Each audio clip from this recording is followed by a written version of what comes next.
A continuación, la doctora Teresa Lajo, licenciada en Medicina y Cirugía por la Universidad Complutense de Madrid, especialista en endocrinología y nutrición, en el Hospital Gregorio Marañón, máster en Administración y Dirección de Centros Sanitarios en Terapia Cognitiva, Conductual, Medicina Ambiental y Urgencias Sanitarias, experta universitaria en Medicina Bioreguladora y Nutrición Celular Activa, profesora del grado de Medicina con la Universidad Europea, directora del curso de experto en nutrición en varios ámbitos y últimamente ha sido nombrada jefa de endocrinología del Hospital Torrejón. ¿Correcto? Sí, vale, genial. Bueno, antes de nada, perdón, disculpas porque la presentación es bastante densa y después de las presentaciones tan maravillosas y tan relajadas que hemos tenido ahora, la mía os va a dar hambre como poco o no, por lo que voy a contar. Voy a ir muy rápido en la exposición a lo que son las micotoxinas, que yo supongo que aquí prácticamente todo el mundo lo conoce, y me voy a centrar sobre todo en la afectación endocrinológica, que es mi campo, y la afectación también intestinal, que es mi campo, que es, yo me dedico fundamentalmente a microbiota. Aprovecho para decir que acabo de publicar un libro sobre SIBO, que se llama ¿Qué SIBO tengo? Tenía que hablar del libro. Sí. Bueno, sin más voy a empezar. Espero que esto funcione porque si no va a ser un poquito caos. ¿A dónde le tengo que dar? Para adelante. Ah, sí. Bien. Esto simplemente lo he puesto para que veáis la fecha, que es del 10 de marzo del 2025, de rabiosa actualidad, en la Agencia Ambiental Europea, que están hablando de las micotoxinas, en este caso de las micotoxinas que están en alimentos y piensos. Que sepáis, bueno, pues que por supuesto el cambio climático ha influido, etcétera. Como vais a ver, se está generando muchísima expectación y mucha literatura en torno a las micotoxinas.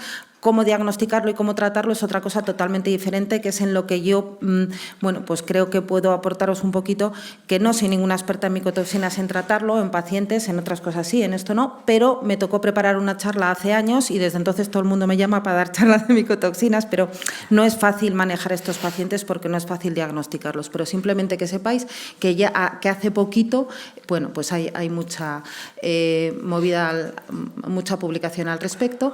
Hay dos tipos de posible contaminación por micotoxinas. Una es la alimentaria y otra es la ambiental.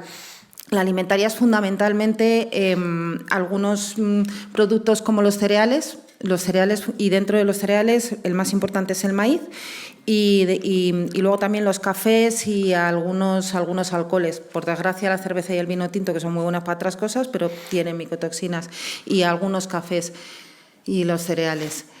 Bueno, pues estos son los mensajes claves de esta publicación de hace muy poquito y que se asocian, ya lo reconoce la Agencia Europea de Medioambiental, que las micotoxinas se asocian a diversos efectos negativos para la salud. Esto lo vamos a ver ahora. Bien. Diferencia entre moho y micotoxinas. Ahora vamos a hablar un poquito de los principios de la etiología, pero muy poco. El moho es un tipo de hongo que ocurre en la naturaleza y que es ubicuo, y las micotoxinas es un mecanismo que tiene el moho de autoprotección, como muchos otros fitoterapéuticos. En este caso todo lo contrario, porque daña, y lo que ocurre es que son muy tóxicas para la salud del humano, tanto las alimentarias como las inhaladas, como vamos a ver ahora. No afectan a todo el mundo por igual, esto lo voy a decir al principio y creo que va a ser, si me da tiempo llegar a la última diapositiva. Hay un 25% de personas especialmente susceptibles, por eso cuando nos exponemos a un edificio o a un... Aquí la patología, tal como lo llaman en la Academia de Medicina Ambiental, es Water Damage Building, es WDV, si alguna vez lo veis en algún sitio, algún informe, es el síndrome del edificio dañado, que es edificios con humedad, que se puede ver o no se puede ver el moho, la gente sensible fundamentalmente lo que hace es olerlo. Cuando alguien huele moho, primero, probablemente tenga una sensibilidad especial y segundo, hay moho seguro y ese afecta, aunque no esté la manchita negra, pues eso afecta a un 25% de la población que está genéticamente determinado. Entonces, en este tipo de ambientes habrá personas que tengan patología y que tengan sintomatología y otros que tengamos mucho menos. Y esto funciona igual con casi todas las biotoxinas.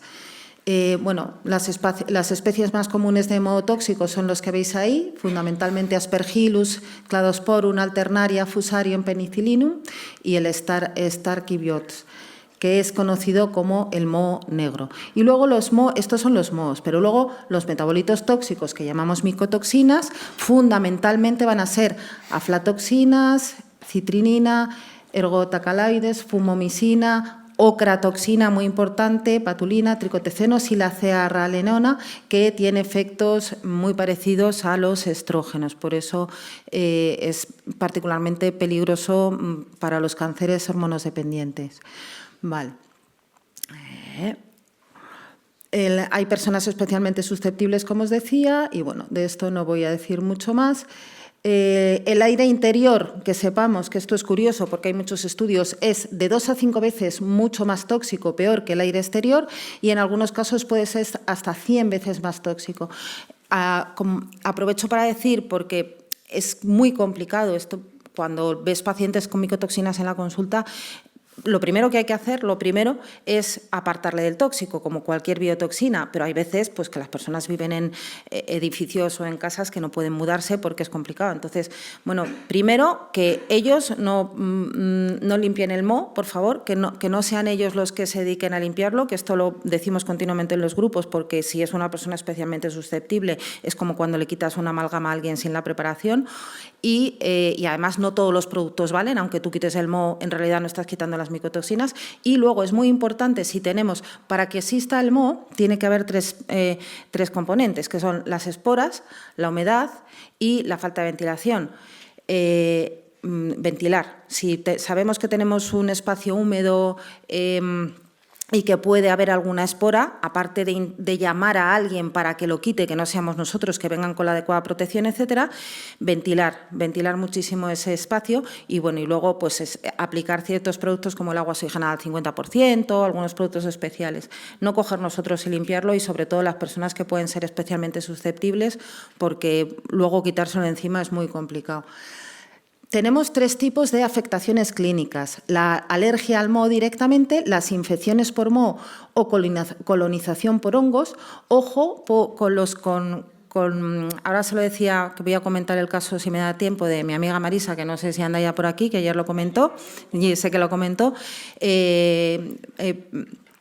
Ella, limpiando una casa con humedad y tal, pues ha empezado a tener sintomatología, se vio muy mal, cada vez peor, y menos mal que ella es muy consciente de esta enfermedad, porque hemos dado talleres juntas, me parece que no me acuerdo ya si 2 o 3, sobre ella hablando del diagnóstico, porque cuando hable del diagnóstico veréis que es complicado.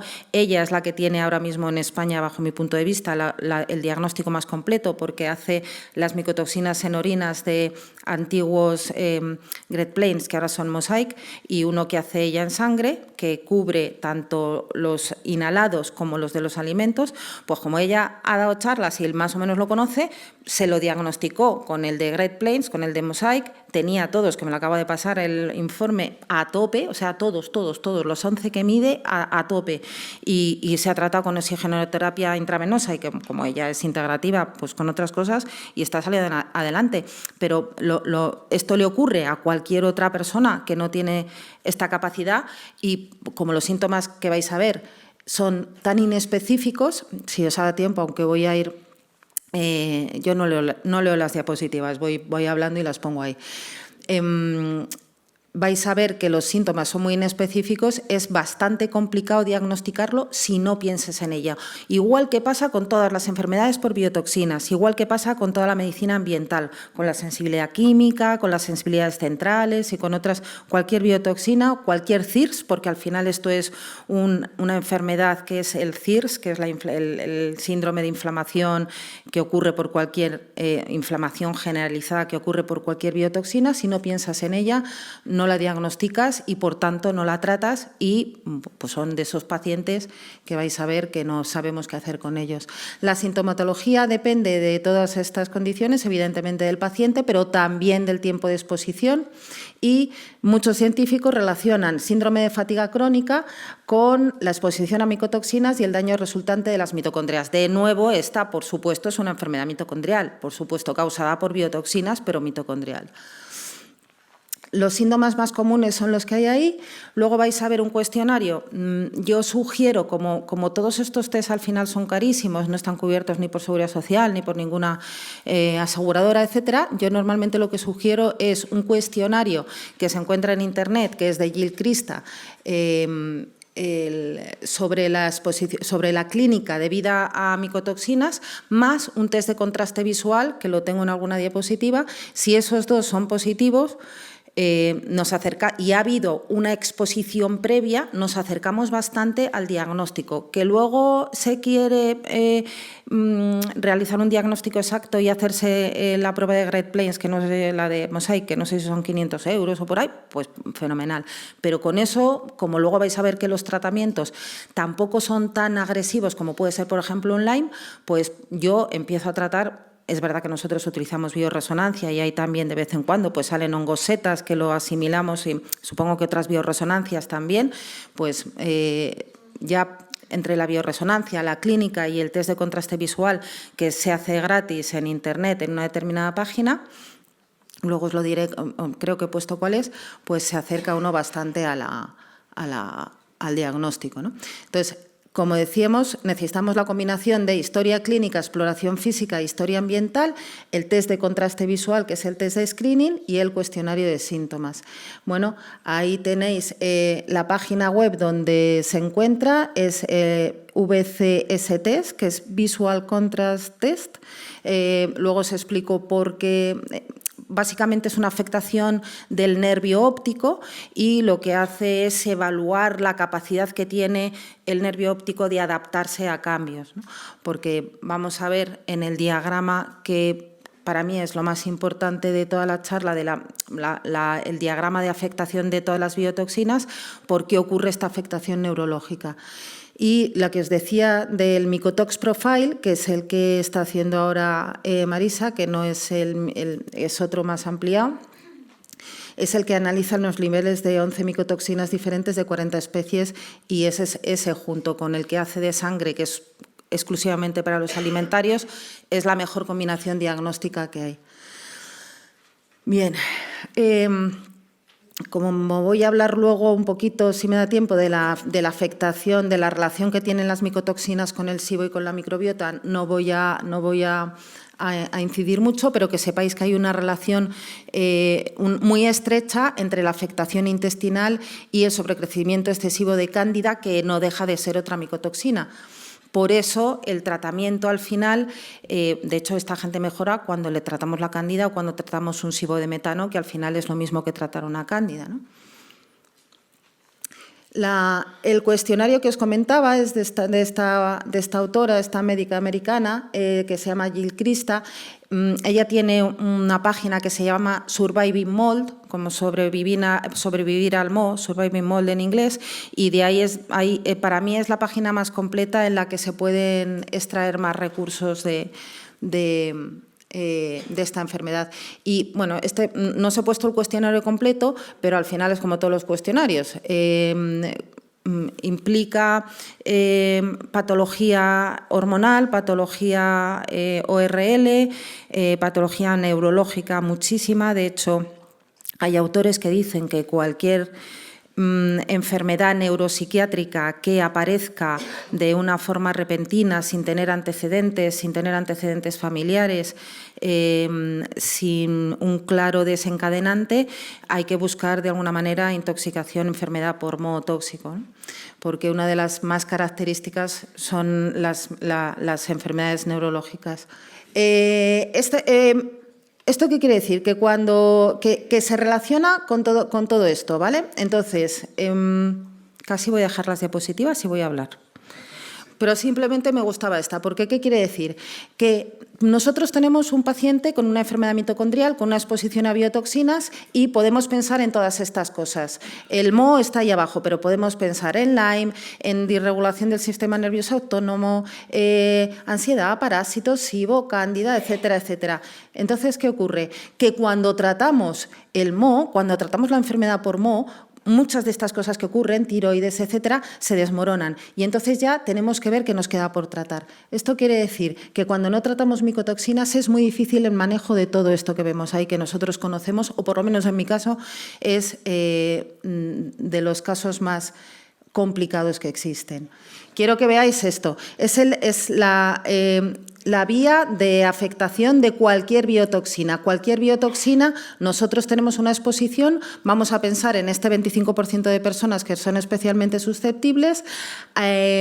Esta afectación por micotoxinas produce una alteración en el receptor de la leptina. El receptor de la leptina afecta a nivel del hipotálamo a la producción hipofisaria de la hormona melanocítica, que es la que tenéis ahí en medio, y la hormona melanocítica disminuida, ¿qué es lo que va a hacer? Pues toda esta cascada de síntomas. Síntomas inflamatorios, alteración del sistema inmune. De hecho, son pacientes que tienen infecciones que no curan jamás, pues una gripe que no se cura, etcétera. Vamos a tener más posibilidad de bacilos de Marcons, de los staph resistentes, reducción de la hormona antidiurética. Son pacientes que orinan mucho y poco, que parece que tienen una polaquiuria. De hecho, se vincula a la cistitis intersticial típica de la sensibilidad central. También vamos a tener afectaciones hormonales como reducción de hormonas masculinas, cambios en el eje hipófiso-adrenal, disminución en el cortisol, al principio aumento de cortisol y ACTH y al final disminución de lo mismo, alteraciones gastrointestinales. Se relaciona muchísimo con el SIBO, ya os digo, muchísimo, o sea, SIBO y micotoxinas. De hecho, un SIBO que no se cura, una de las causas de SIBO resistente al tratamiento son las micotoxinas. Dolor crónico, de nuevo volvemos a la enfermedad mitocondrial y a los síndromes de sensibilidad central, problemas de insomnio, etcétera. Bien, me voy a quedar en esta porque os voy a hacer un resumen de lo que queda, porque si no os vais a volver locos con las diapositivas. Entonces, temas importantes. Para el diagnóstico, el cuestionario y el test de contraste visual. Si es positivo, mandádselo a estudios analíticos aplicados a la clínica a que hagan el test de micotoxinas. El tratamiento es, primero, a nivel dietético, hay poquito que hacer, salvo lo que ya sabemos todos de la dieta antiinflamatoria, quitar levaduras, quitar azúcares. Muy importante, los alimentos, cuando tengan un poquito de moho, no quitar el poquito de moho, sino tirar el alimento entero, porque puede estar afectando a toda la manzana o toda la fruta, y cuanto más blandito el alimento, peor. Los alimentos duros todavía puedes permitirte un queso muy duro, tal, quitar esa parte, pero cuando es un alimento cuanto más poroso o más blandito, hay que tirarlo directamente. Intentar no abusar como productos del maíz, por ejemplo, como de cereales como por ejemplo el maíz. Y respecto al tratamiento, como os digo, hay varias fases. La primera es los binders, que llaman, que es como quelar, como atrapar esas micotoxinas. El binder más importante es la colestiramina. Hay que tener mucho cuidado con la colestiramina porque produce estreñimiento, y en este tipo de patología no se debe permitir que el paciente esté estreñido, con lo cual si damos colestiramina, vigilar y que no se estreña con cualquier tipo de laxante. A mí me gusta el carbonato de magnesio, pero bueno, ahí el que sea. Después hay otros quelantes como pueden ser pues arcillas, clorela, en fin, cada uno utiliza un tipo de quelante diferente, la bentonita, en fin, todas las arcillas. Luego, Tratar el biofilm, pues cada uno con lo que lo trate, orégano, el ajenjo, etcétera. El orégano viene muy bien no solamente para el biofilm, sino también para las propias micotoxinas que pueda producir, por ejemplo, la cándida, cuando orégano, NEM, ajedrea, etcétera. Y, por último, hay algunas pequeñas diferencias en cuanto al uso de quelante según el tipo de micotoxina, pero es muy pequeña. También está la pectina modificada, que es muy útil como quelante y funciona en las micotoxinas más frecuentes. Y no olvidarnos de que algunas veces, cuando hay mucha sintomatología de ORL, a veces hay algunos artículos que demuestran que el uso intranasal de algunos antifúngicos como anfotericina B o fluconazol o alguno de estos también puede mejorar mucho, porque se queda acantonados, y por supuesto la plata coloidal también en infusión intranasal puede mejorar mucho la evolución de una enfermedad por micotoxinas. Y bueno, y sobre todo pensar que esto existe. O sea, he intentado resumir todo lo que puedo de un taller que eran 5 horas. Acordaros de que una patología que de repente aparece coincidiendo con una exposición por modo tóxico y que nos suena mucho a lo que sabemos como enfermedades mitocondriales complicadas, Lyme, virus de replicación lentos, SIBO rebelde, etcétera, puede ser una enfermedad por modo tóxico. Y bueno, que es difícil de manejar, pero que se puede tratar y se pueden hacer bastantes cosas.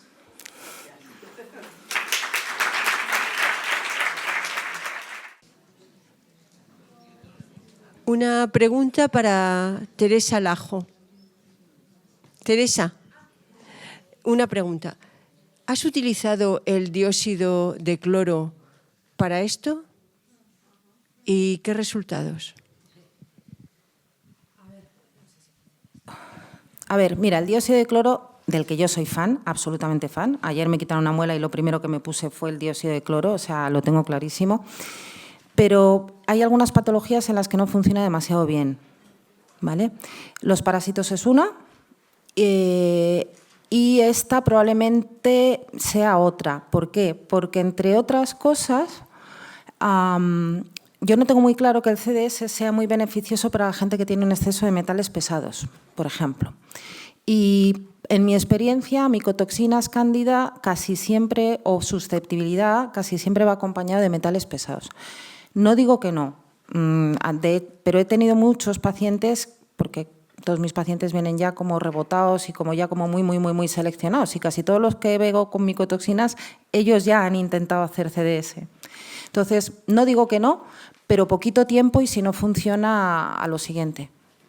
Gracias. No sé, es que como hay muy poquitas cosas estudiadas, yo te hablo del empirismo y te aseguro que tuvimos experiencias con el CDS en época COVID y había mucha gente que no le iba bien y que no reaccionaba, y llegamos a la conclusión, un grupo de gente, Mar entre ellos, que era por metales pesados, por infección, por intoxicación de metales pesados. Entonces, no me parece, no sería mi primera opción, siendo fan, ¿eh? O sea, no.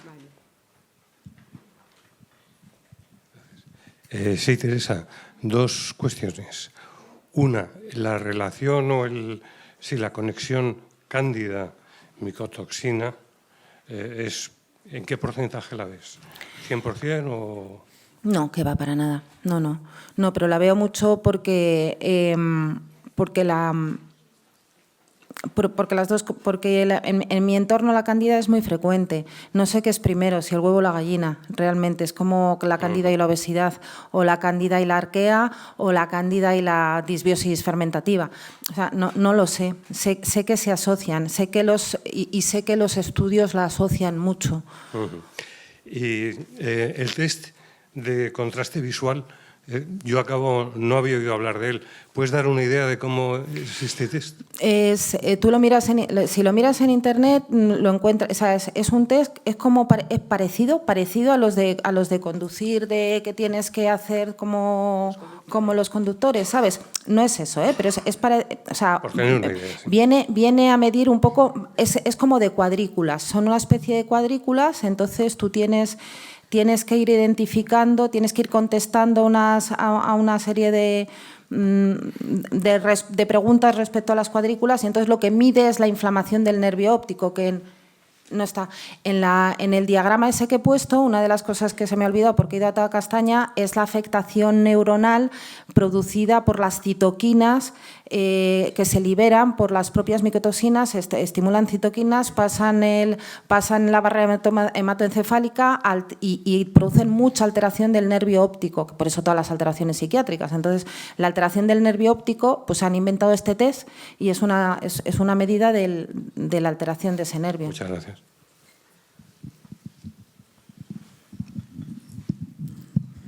Hola, es para la doctora Escames. Quería preguntarle, porque usted ha dicho que es muy bueno para la piel, la crema tópica, pero también ha dicho para el pelo. ¿Y para el pelo qué es lo que ustedes recomiendan? Bueno, para el pelo, efectivamente hay muchos trabajos donde por el tema igual de antioxidante y regenerador del folículo. De hecho, ISDIN ha sacado un producto para el pelo con melatonina. Aunque también tengo que decir que los productos de ISDIN, que son muy buenos, por supuesto, yo no lo niego, pero las concentraciones de melatonina son bastante bajas porque nosotros tenemos la patente del rango, ¿no? Entonces, bueno, ahora nosotros lo queremos desarrollar porque, bueno, esto es una spin-off, una empresa ligada a la universidad, y queremos sacar también más productos, sobre todo con una concentración adecuada de melatonina, ¿no? Entonces, de momento, pues nada, tomar mucha la melatonina, tengo que decir, no me da tiempo, también está en muchos alimentos, es decir, desde las nueces, la cereza y el vino tinto, es decir, no vayamos ahora a tomar 5 litros de vino tinto al día, una copita de vino tinto de vez en cuando. Y bueno, nosotros yo recomiendo tomar melatonina, como ha dicho Darío, ¿no? Pero por supuesto haciendo el ensayo del pico de melatonina para ver si hay una cronodisrupción. Yo la estoy tomando desde el año 97, me fui de postdoc a Estados Unidos y a mí la melatonina, vamos, yo estoy bañada en melatonina por dentro y por fuera. Me falta la del pelo, que todo se andará.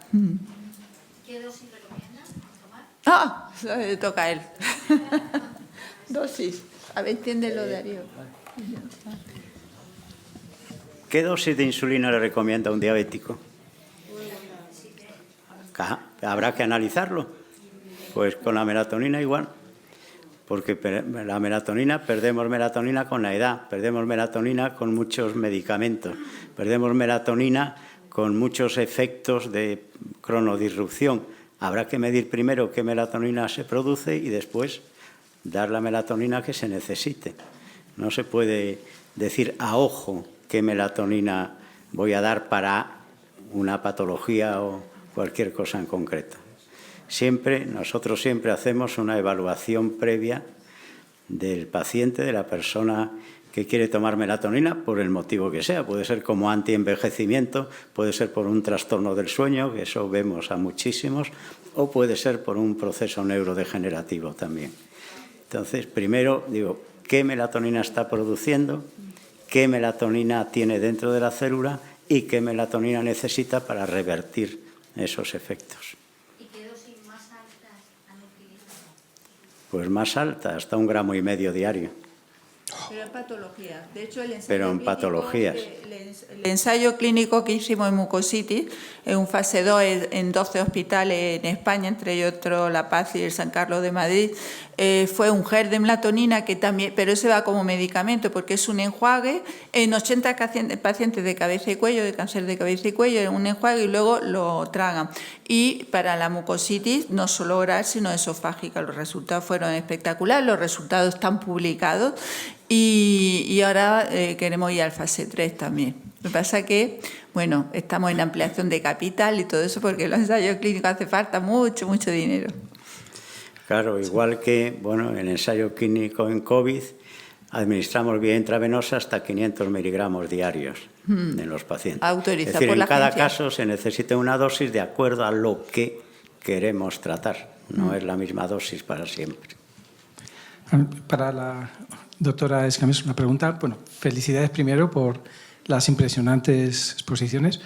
Hay en el mercado muchos productos de uso tópico que combinan melatonina con CBD. Quería saber qué opinas, si esto puede tener un efecto similar, si está a favor de esa sinergia o no.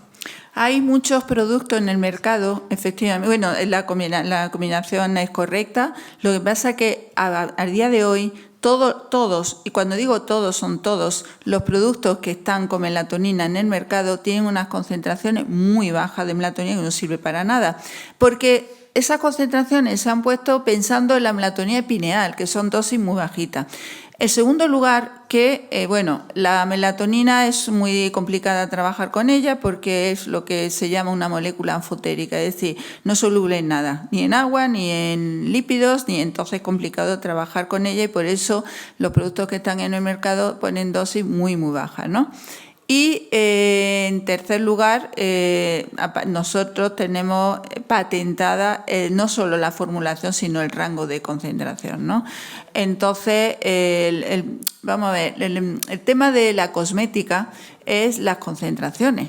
Porque si tú, muchas cremas, la coenzima Q10, por ejemplo, nuestras cremas son amarillas porque tienen coenzima Q10. Coenzima Q10 que yo no la ponemos como antioxidante, yo la pongo como transportador de electrones que actúen dentro de la mitocondria, facilitando ese transporte de electrones, ¿no? Entonces, ¿qué pasa? Que la coenzima Q10, cuando a mí me dan una crema blanca con coenzima Q10, le han puesto una gota de coenzima Q10, porque nosotros cuando medimos por HPLC, eso y nada es lo mismo. Entonces, el tema de la cosmética es utilizar las concentraciones óptimas para hacer ese efecto en la célula, pues si no no sirven para nada, ¿no? Eso por un lado. Y por otro lado, en que las propiedades físico-químicas de la piel impide que los principios activos alcancen todos los compartimentos celulares y todas las capas de la piel, pues por eso pues la cosmética... Y da igual que sea de Dior o de Estée Lauder. Luego hay otra cosa en la cosmética. En la cosmética hay muy poca investigación, por decir nada.